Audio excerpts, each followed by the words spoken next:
comment ça va? Sébastien Superman alors en Ah oui, vrai. c'est tout à fait ça, c'est exactement, effectivement, ça va super bien. Donc bienvenue dans le musée de l'appartement le plus fou de France aujourd'hui. Alors Sébastien, je vais te demander simplement, qu'est-ce que c'est que l'appartement le plus fou de France? Alors l'appartement le plus fou de France, c'est un mot qui faisait un peu peur à tout le monde, qui disait mais qu'est-ce que c'est que ce truc, effectivement. C'est un appartement en fait qu'on venait visiter avec sa famille, ses enfants, ses amis, où il y avait plein de choses à voir. Ça pouvait être des voyages, ça pouvait être des lumières, ça pouvait être plein de couleurs, de jeux vidéo. Et bref, il y avait tellement de choses que c'était impossible de tout voir en une visite. Donc les gens revenaient régulièrement, venaient voir cet appart depuis des années, et il a duré 23 ans et plus de 8000 visiteurs. Voilà. Fais-nous un petit peu le tour, comme ça, raconte-nous un peu l'histoire en même temps que cet appartement. D'où est venue l'idée, par exemple? Alors l'idée c'est tout ça, on était plusieurs disques jockeys à l'époque, on voulait un appartement un peu incroyable, un peu insolite, un peu dingue, et on a bossé pendant un an sur le projet pour cet appartement, et on a fait une grosse crémaillère en 2001, donc juste à l'ouverture de l'appartement, mais on était déçus que ce soit terminé. Donc on a refait une autre crémaillère 3 mois plus tard, on a tout changé, on a tout recommencé, et on s'était dit que c'était bien de faire ça. Et depuis 23 ans, je faisais des crémaillères chaque année. Alors ça s'est transformé, on le voit, hein, en porte ouverte, fête de l'appart en février 2001, les gens recevaient leur invitation pour venir voir cet appartement exceptionnel. En 2011, l'appartement est devenu célèbre grâce à Énergie 12 qui a fait un reportage, qui a enchaîné par France 3, par Mirabel TV, par My-Lorraine, par Touche Mar au Poste, par etc., par plein de chaînes, par des journaux dans tous les sens. Le maire est même venu saluer leur exploit. Et on avait dépassé, donc, comme je dis, les 8000 visiteurs par appartement et par porte ouverte, plus de 700 personnes. Donc les gens recevaient leur flyer et disaient ah tiens, il faut aller voir l'appartement aujourd'hui. Voilà. Et ça changeait régulièrement. C'est quoi pour toi? C'est le plaisir de recevoir du monde, de faire un délire, je sais pas du tout en fait, c'est intéressant. En fait, déjà, j'adore recevoir du monde parce que je suis quelqu'un qui aime bien partager. Je trouve que le partage, c'est important. C'est pas seulement du Facebook, des choses comme ça. C'est vraiment de pouvoir discuter sur plein de sujets, de se rendre compte qu'il y a plein de choses qu'on connaît pas et de se dire, bah tiens, c'est de surprendre. Surtout, c'est assez amusant. On voit les gens qui sont là. Alors, les gamins, c'est les premiers qu'on a vus, ça c'est sûr. Mais on se dit, il y a toujours quelque chose à voir. Vous pourriez venir tous les jours, il y aura toujours quelque chose à voir en plus. De toute façon, il suffit simplement que j'appuie sur un bouton. Et déjà, on voit déjà ce qu'on peut faire. Et ben voilà, alors, bah tiens, alors c'est déjà sublime. Mais c'est quoi? Ton enfance, c'est un univers que tu te crées au fur et à mesure, c'est assez fou, hein? Il y a de tout, alors effectivement, il y a de tout. Il y a de mes voyages, à l'enfance, à l'adolescence. Sur l'ancien appart, il y avait un mur, c'était ma vie. Donc on peut dire qu'aujourd'hui, le mur là, c'est vraiment sur l'ancien appart. Vous avez aussi un mur de famille qui est derrière. On voit effectivement toute ma famille. Vous avez le mur des voyages, donc on voit tous mes voyages. On peut voir par exemple le projet Disney, dont j'avais fait les 6 parcs Disney du monde. Même, Sublime, voilà. voilà. Vous avez par exemple les 7 merveilles du monde, que j'ai terminé aussi. Ce qu'on voit là-haut, c'est ce que je faisais en voiture, donc pour faire parcourir les salles. Donc on montrait aux gens plein de choses. Mais on pouvait aller encore plus loin. Quand je disais aux gens, si vous voulez me suivre un jour dans mes voyages en voiture, je vous montrais à quelle vitesse j'allais dans mes voyages. Alors j'ai fait une petite simulation pour donner aux gens, pour dire voilà, si vous voulez un jour m'accompagner en voyage, voilà comment ça se passe.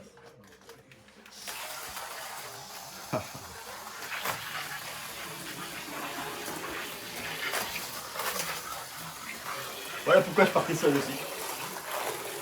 La bougeotte, c'est quoi? C'est l'envie de découvrir aussi? Comment ça se passe? Moi, je suis quelqu'un qui fonctionne par projet, donc comme on le voit, le projet Ouais. Disney, le projet Merveille du Monde, et je suis quelqu'un qui a envie de voir plein de choses.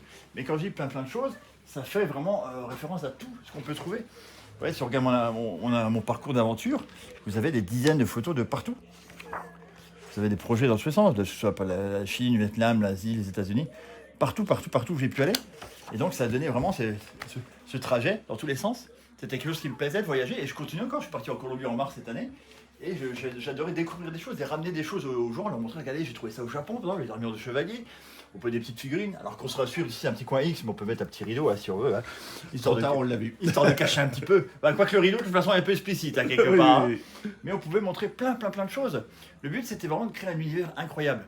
Alors après, là, l'appartement, il est en mode calme, mais on a aussi créé des petites vitrines comme ça pour montrer comment l'appart était. On a des vitrines de Lego, des vitrines de manga, on a des jeux vidéo, des anciennes choses, on a encore des magnétoscopes. Il y a plein de choses.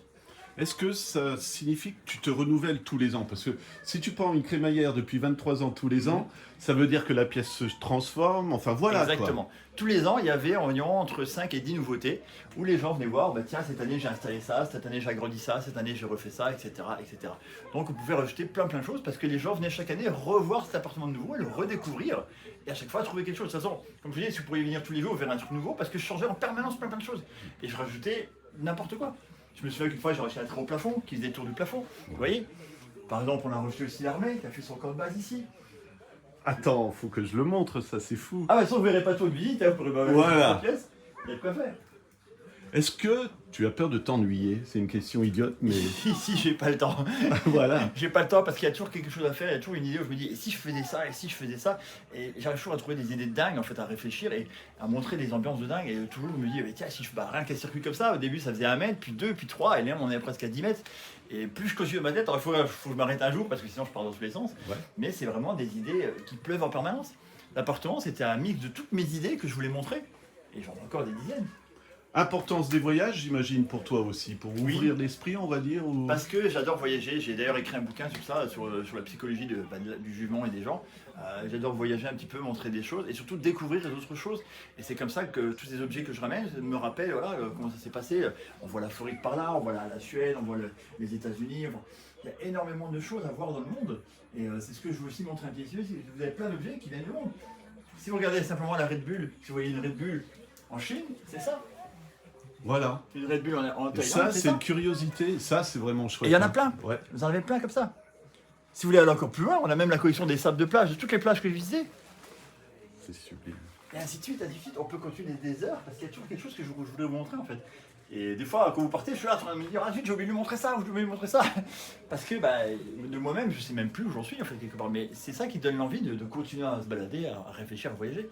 Quand tu reçois du monde, justement, c'est que tu attends aussi d'entendre leurs histoires, leurs aventures. Oui. Ça te donne peut-être envie de voyager. Ou toi, l'inverse, de donner envie aux gens de découvrir, quoi, tout simplement. Parfois, j'aime des conseils. Le petit coin X que j'ai fait du côté, Ouais. c'était un petit conseil d'ado qui me dit ah, tu devrais faire un coin sexy. Alors, je l'ai un peu amélioré.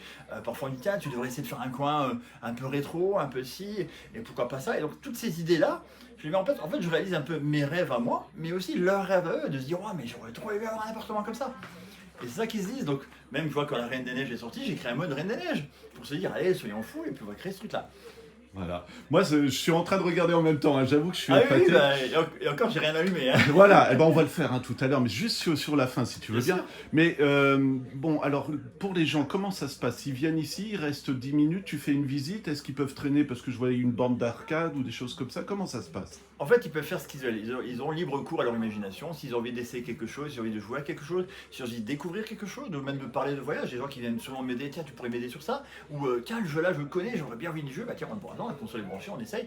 Je veux dire, c'est un partage. Je me souviens d'un gamin qui est venu d'un père qui est venu avec son gamin et ils ont vu la borne arcade. Le papa lui a dit, mais c'est quelle console? Bah écoute, attends, je te montre. Ils ont passé 2 heures sur une borne arcade à revivre des jeux que le gamin n'avait pas connus. Ouais. Donc on a des moments d'échange. On a eu droit à un mariage aussi à l'appartement de France, des personnes qui se sont rencontrées dans l'appart et qui se sont mariées quelques mois plus tard. Donc je veux dire, c'est un truc de dingue. Quand vous voyez par exemple les livres d'or, si on regarde depuis le début, voilà, c'est tous ces gens-là sont venus, se sont rencontrés, ont trouvé des choses en commun. Est-ce que c'est beaucoup d'émotions pour toi aussi, finalement, parce que tu donnes du rêve aux gens, hein, quand même hein. C'est énorme, c'est ce que j'aime, comme je disais, c'est ce que j'aime partager quelque part, montrer les choses et que les gens se souviennent d'un endroit qui leur a plu, qui leur a refait des souvenirs et qui leur a peut-être même donné d'autres idées. J'ai plein de gens justement qui partent grâce à moi, qui disent tiens j'ai découvert ça, ou qui font des créations, qui ont envie, en fait c'est comme créer des vocations quelque part et de se dire il l'a fait, pourquoi moi je le ferais pas? D'ailleurs on le voit, le livre d'or c'était un truc comme ça, avant c'était des panneaux d'or, donc les gens signaient sur le mur carrément, on était presque à ce niveau-là. Ouais. Et les gens continuaient, ils se disaient c'est incroyable, faut que tu recommences. Et ça évoluait tout le temps dans tous les sens. On voit mon évolution quand j'étais petit, qu'est-ce que je ferais grand. Par exemple, ça peut être de la famille, ça peut être plein de tableaux, des trucs qui vont tourner, qui vont faire des couleurs.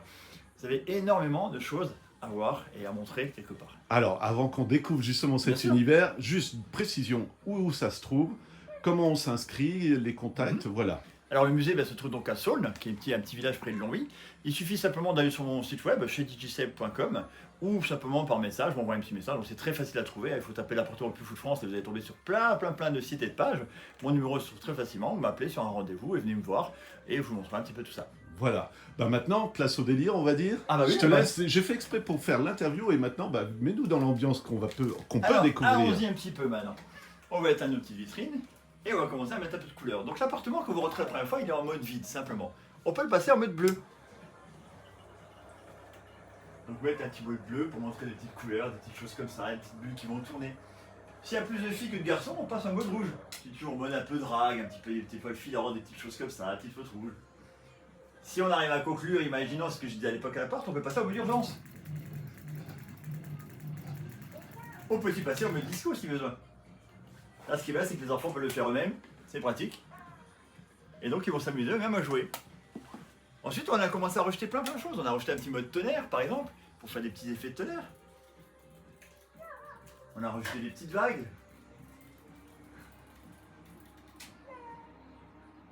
On peut rejeter aussi un petit mode ovni si besoin.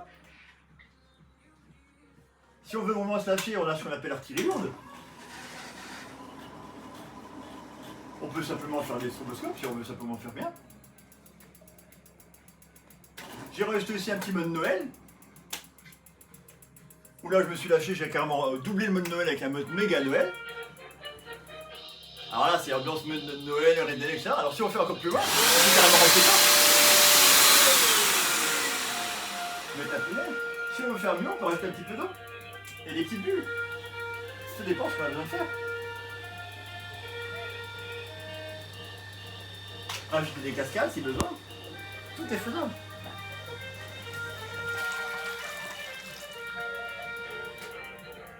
Voilà simplement en quelques minutes qu'est-ce qu'on peut faire ici et qu'est-ce qu'on peut créer de plus en plus. Ce que je propose en fin de visite, moi, c'est un show laser géant qui va commencer d'ici 3 minutes et que je vais démarrer aujourd'hui. Et justement, j'en profite, comme on a 3 minutes, c'est combien d'heures de travail? Parce que c'est complètement fou. Alors ici, il a fallu 1 an. Donc j'ai emménagé dans ce nouvel appartement en mai donc 2023. Il a fallu 1 an de travail. L'autre appartement, c'était donc 23 ans, parce qu'effectivement, comme chaque année, je construisais de plus en plus, ça a pris beaucoup plus de temps. Mais ça a évolué au fur et à mesure. Donc finalement, j'ai fait 1 an pour créer l'appartement Plus Foot France et j'ai fait 1 an pour créer le musée. Donc je suis quand même relativement carré dans ce que je fais. D'accord. C'est toujours le même plaisir, parce que ça doit être fatigant aussi, j'imagine. Il y a des moments de doute un peu, parce que voilà. C'est énormément de travail, ça c'est sûr. Il y a des moments de doute parce qu'effectivement, on essaie de faire des projets, quelque chose, et ça marche pas toujours. Donc on va se recentrer, se refaire, faire une pause, recommencer. Et c'est pas toujours évident parce que certaines choses ne marchent pas forcément bien, certaines choses marchent plus, d'autres sont plus à remarquer, d'autres non. Et c'est dur de trouver vraiment qu'est-ce qui peut intéresser quelque chose aujourd'hui, quelque part, parce que les gens n'ont plus le temps, c'est aussi le problème. Même 10 minutes c'était trop. Et finalement, on se disait, bah, ils revenaient. J'avais une mamie qui était venue, chez vous c'est un peu haut parce que j'habite au 3e étage. Mais alors quand on y est, on est bien. Hein. Et ou des gens qui disaient j'ai pas le temps, j'ai que 10 minutes et qui restaient 3 heures. Parce qu'ils se prêtaient au jeu et même des vendeurs qui venaient me vendre quelque chose, ils regardaient l'appartement, je peux rester un petit peu pour voir, et ainsi de suite. Question pratique, ça va être complètement idiot, mais la poussière. Voilà. Ça c'est une des questions clés de l'appart. Il y en a plusieurs dans les questions. Il y avait est-ce que vous habitez vraiment ici? Donc je montrais mon lit, effectivement. Est-ce que vous avez une femme de ménage? C'était la question de la poussière. Ou est-ce que je bossais chez EDF, Engie maintenant? Alors, donc ni l'un ni l'autre, c'est-à-dire j'habite vraiment ici, mais je n'ai pas de femme de ménage et je ne bosse pas chez Engie. Mais c'est usant ou pas? Parce que non, justement, tu peux retravailler ta pièce quand on dépoussière. On peut se dire, je vais refaire la mise en scène aussi. Alors, ce qui est fatigant, c'est plutôt le moment des portes ouvertes. Ouais. Vous savez qu'il faut imaginer 700 personnes qui débarquent chez vous sur une journée, dans 50 mètres carrés. Donc, pour ce petit rappel, l'appartement Plus Foot France, qui faisait donc 56 mètres carrés, a accueilli une fois 100 visiteurs en même temps. Il faut imaginer. Moi, je faisais des visites donc, de 12 minutes.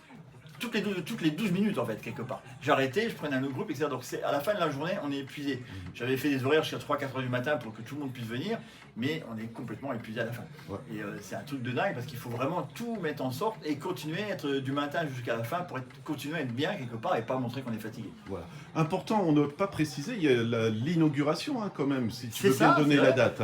Alors le 4 mai, simplement, inauguration du musée, donc j'espère que le maire passera, certainement des chaînes de journaux, des télés, je ne sais pas, pour montrer un petit peu, pour vous rappeler un peu les souvenirs de cet appartement de dingue, comment c'était. Donc l'ancien flyer était un peu plus grand, ça c'est vrai que c'était sur 4 pages, mais ça donnait un petit peu, alors souvent on me disait, voilà, mais pourquoi, c'était des questions, mais qu'est-ce qu'il y a à avoir dans votre appart, pardon, si c'était du classique. Alors je dis, il y a plein de choses, il y a ci, il y a ça, etc. Et ils venaient découvrir, j'avais des grands panneaux devant la porte, les gens venaient découvrir ça, et ils arrivaient dans cet univers un peu incroyable. Toujours un plaisir, je veux dire, c'est pas usant quand même, 23 ans. Je dirais que c'est pas usant quelque part, je me suis posé des questions au bout d'un moment où est-ce que j'allais dans ce projet-là, parce que j'ai dit si un jour je veux des enfants, ça va être compliqué de les avoir dans cet appart, ça c'est sûr. Puis je me dis que finalement j'ai toujours ce plaisir de continuer à faire ça, on m'appelle sans arrêt pour des salons du livre, parce que j'ai écrit un bouquin, on m'appelle pour des salons pour présenter l'appart, alors je veux dire, les gens ont toujours ce besoin de rêver quelque part, et du coup moi je suis là pour essayer de les aider, leur montrer qu'il y a des choses possibles et qu'on peut continuer à faire.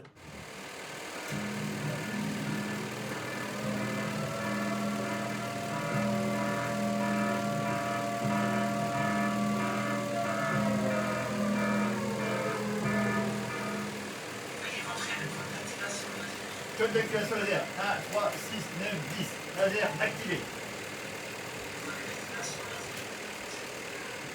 Mise à feu. Laser. Activation laser latéraux. Activation laser avant. Activation laser arrière. Ouverture focale bleue.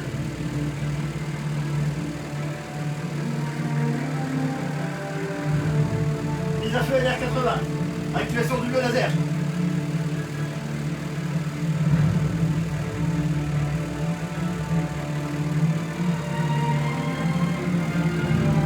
Mise à feu dans 5, 4, 3,